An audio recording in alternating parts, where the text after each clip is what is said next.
Good evening. It is Friday, the 14th of December 2018. Welcome to this special edition of the Hot 7 Nightly News on the first fully HD cable channel in St. Lucia. I am lovely St. Amy Joseph.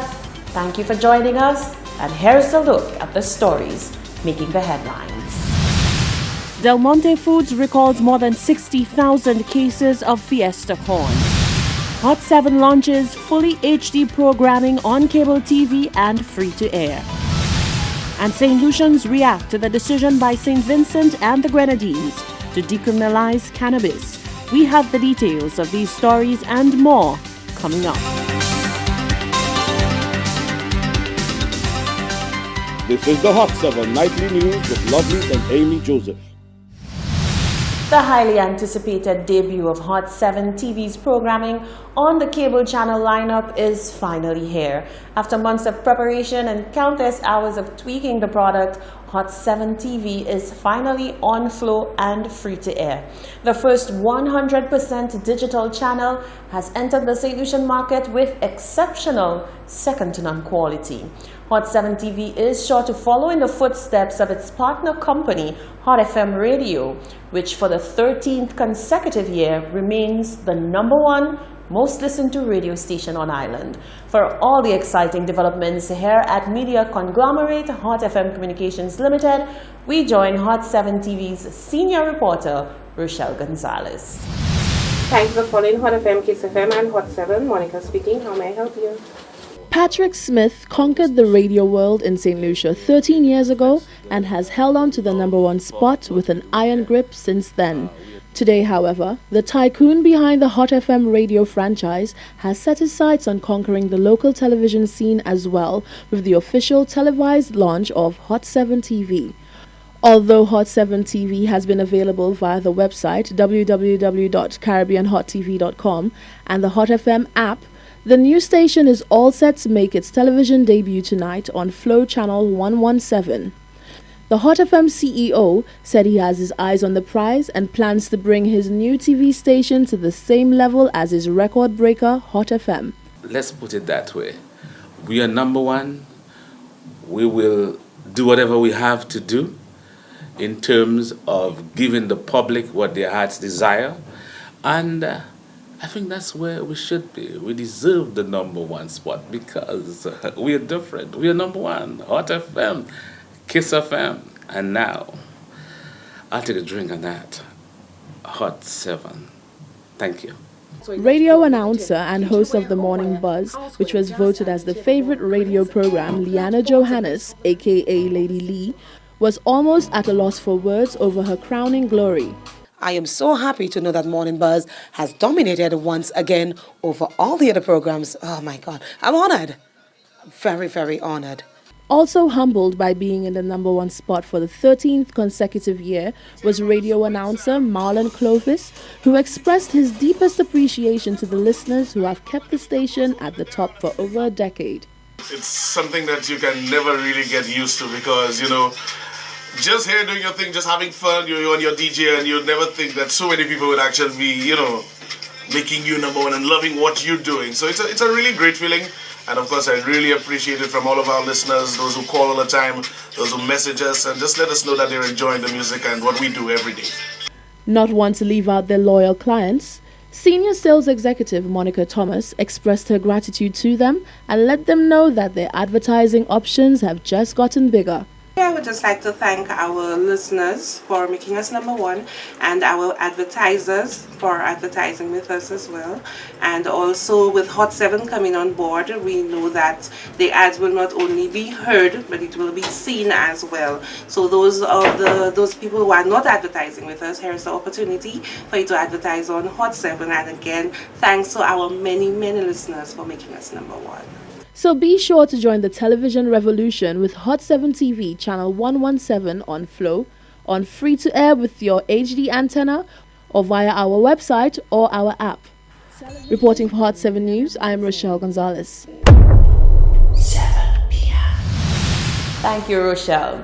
If you're planning on making a delicious corn pie this Christmas season, you may run into one setback. The production company Del Monte Foods Inc. recently made an announcement to recall its Fiesta canned corn product, and St. Lucia has been named as one of the islands that received an under-processed batch of the product. Solange Alfred tells us more in this report. We're standing outside of the Ministry of Health and Wellness Environmental Health Division, where no official word has been given about the recent announcement made by Del Monte for the recall of Fiesta corn seasoned with green and red peppers. The Fiesta corn is said to be under-processed and can result in contamination, which may lead to a life-threatening illness if consumed. According to the U.S. Center for Disease Control and Prevention, consuming food that is contaminated with botulism toxic can lead to muscle weaknesses, paralysis, and difficulty in breathing and swallowing. The recall is for 64,242 cases that were distributed to the U.S., Bahamas, Barbados, Belize, Bermuda, El Salvador, Haiti, Guyana, Uruguay, Aruba, Panama, Suriname, and St. Lucia.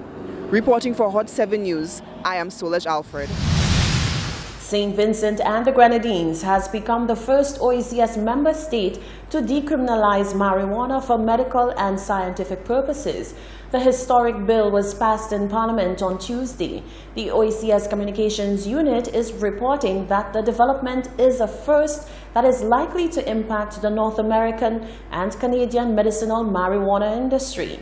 Here at home, Hot 7 News spoke to members of the public about the historic decision.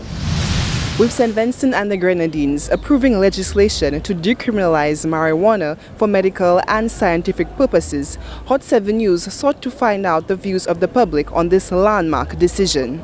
Personally, I find that's actually good, because now that persons don't have to be doing it for the hassle of being illegal.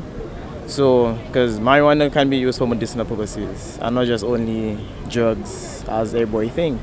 So I find that's good, and St. Lucia should do the same. I can say marijuana is not good to smoke. If you want to drink it, you can drink it.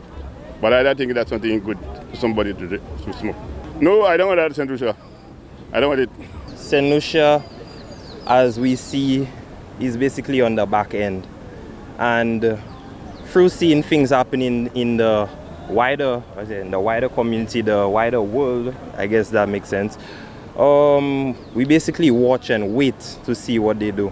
So it's like, okay, St. Lucia goes through a technological revolution. Wow, when would we see that in the next 30, 40 years, while America, China is already going through it? I don't believe St. Lucia dropped the ball. It's just, we basically followers, and we're trying to get out of that mentality. So, yeah. As far as I'm concerned, marijuana should have been decriminalized a very long time ago, and I feel like it's a bit shameful that the government allow other countries to capitalize on the opportunity before we did. And we always talk about wanting to reduce unemployment and things of that nature, but the perfect opportunity, we've been speaking about marijuana for a very long time, and I really think there's no excuse. I mean, and the perfect opportunity to combat the poverty provided itself in marijuana, and to use a local palace, we sleep on us a lot, you know. So I don't know, I'm a bit disappointed that we were not the first, but now is the time is now, let's make it happen. The people have spoken. St. Vincent and the Grenadines has now positioned itself to become a medicinal cannabis hub in both production and research. Reporting for Hot 7 News, I am Solange Alfred. This is the Hot 7 TV Nightly News. Still to come, a local entertainer calls for police to push back against criminals with a show of force. The Castries mayor and the commissioner of police hug it out following a media spat, and the commerce minister has a warning for business owners. Stay with us for more in this special edition of the Hot 7 Nightly News.